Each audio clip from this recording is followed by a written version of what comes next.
ಮುಂಡರಗಿ ಪಟ್ಟಣದ ಅನ್ನದಾನೀಶ್ವರ ತಾಲೂಕು ಕ್ರೀಡಾಂಗಣದಲ್ಲಿ 80ನೇ ಸ್ವಾತಂತ್ರ್ಯ ದಿನಾಚರಣೆ ಹಾಗೂ ಕ್ರಾಂತಿಪಥದ ನಾಯಕ ಸಂಗೊಳ್ಳಿ ರಾಯಣ್ಣ ಜಯಂತಿಯನ್ನು ಅತ್ಯಂತ ಸಂಭ್ರಮದಿಂದ ಆಚರಿಸಲಾಯಿತು. ತಾಲೂಕು ದಂಡಾಧಿಕಾರಿಗಳಾದ ಪಿಎಸ್ ಯರ್ರೀಸ್ವಾಮಿಯವರು ಧ್ವಜಾರೋಹಣ ನೆರವೇರಿಸಿ ತಾಲೂಕಿನ ಸಮಸ್ತ ಜನತೆಗೆ ಶುಭಾಶಯ ಕೋರಿದರು. ಸ್ವಾತಂತ್ರ್ಯವೆಂದರೆ ಕೇವಲ ಬ್ರಿಟಿಷರಿಂದ ಲಭಿಸಿದ ಮುಕ್ತಿಯಲ್ಲ, ಅದು ಪ್ರತಿಯೊಬ್ಬ ಭಾರತೀಯನ ಹೊಣೆಗಾರಿಕೆ. ಕಳೆದ 80 ವರ್ಷಗಳಲ್ಲಿ ದೇಶವು ಆರ್ಥಿಕತೆ, ತಂತ್ರಜ್ಞಾನ, ಕೃಷಿ ಹಾಗೂ ರಕ್ಷಣಾ ರಂಗದಲ್ಲಿ ಅಪಾರ ಪ್ರಗತಿ ಸಾಧಿಸಿದೆ ಎಂದರು.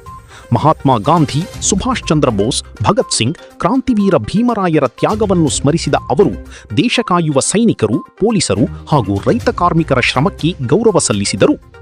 ತುಂಗಭದ್ರಾ ನದಿ, ಕಪ್ಪತಗುಡ್ಡದ ಪ್ರಕೃತಿ ಸೌಂದರ್ಯ, ಶ್ರೀ ಅನ್ನದಾನೀಶ್ವರ ಹಾಗೂ ತೋಂಟದಾರ್ಯ ಮಠಗಳ ಧಾರ್ಮಿಕ ಚೈತನ್ಯ ಹೊಂದಿರುವ ಮುಂಡರಗಿ ತಾಲೂಕು ನಾಡಿಗೆ ನೀಡಿರುವ ಕೊಡುಗೆ ಅನನ್ಯವಾದದ್ದು ಎಂದರು. ಕವಿ ಗೋಪಾಲಕೃಷ್ಣ ಅಡಿಗರ ಕಟ್ಟುವೆವು ನಾವು ಹೊಸ ನಾಡೊಂದನ್ನು ಸಾಲುಗಳನ್ನು ನೆನಪಿಸುತ್ತಾ ಹಕ್ಕುಗಳನ್ನು ಕೇಳುವ ನಾಗರಿಕರು ತಮ್ಮ ಕರ್ತವ್ಯಗಳನ್ನು ಪಾಲಿಸಿ ಸಶಕ್ತ ಭಾರತ ನಿರ್ಮಿಸಲು ಕರೆ ನೀಡಿದರು. ಈ ಸಂದರ್ಭದಲ್ಲಿ ಶ್ರೀ ಜಗದ್ಗುರು ಅನ್ನದಾನೀಶ್ವರ ಸ್ವಾಮೀಜಿ, ಜನಪ್ರತಿನಿಧಿಗಳು ಹಾಗೂ ತಾಲೂಕು ಮಟ್ಟದ ಅಧಿಕಾರಿಗಳು ಉಪಸ್ಥಿತರಿದ್ದರು. ಕುಮಾರ ನಾಯಕ, ಕರಾಳ ಸತ್ಯ ನ್ಯೂಸ್, ಮುಂಡರಗಿ.